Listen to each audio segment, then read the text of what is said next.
This busy car wash in King City, south of Portland, has long been a local landmark due to the eye-catching 120-foot flagpole, said by some to have once been the tallest in the Pacific Northwest.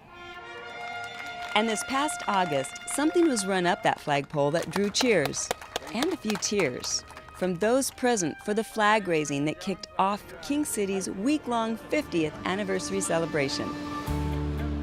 But this was no ordinary flag, and no ordinary flag raising.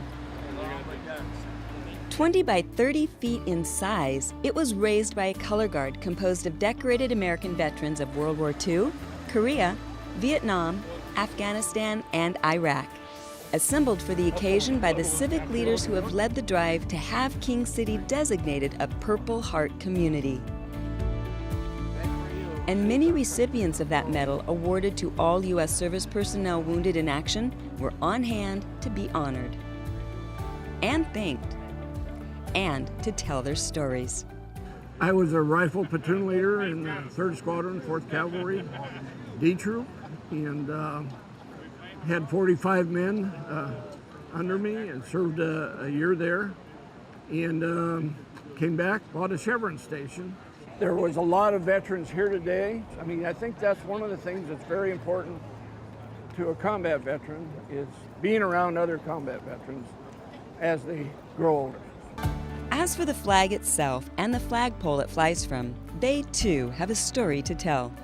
A story that began a year ago when the pole that previously displayed the stars and stripes at this location was vandalized. The price tag to replace the enormous flag and install a tamper-proof pulley inside the flagpole? More than $10,000.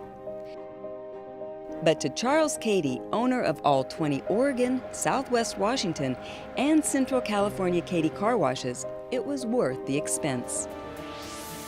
And that's how it happens that Old Glory is waving once again over King City. Bigger, brighter, and more proudly than before.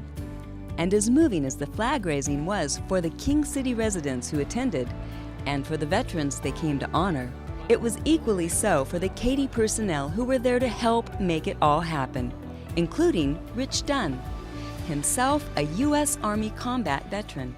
I was a medic during Desert Storm, took care of our soldiers and took care of their soldiers, took care of a lot of wounded civilians, women and children, so I can attest to the experiences of a lot of the combat vets that were here today.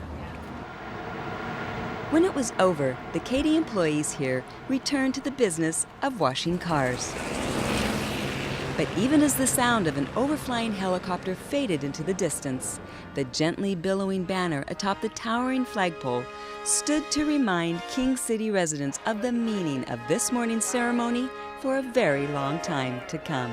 And to the republic for which it stands, one nation, under God, indivisible, with liberty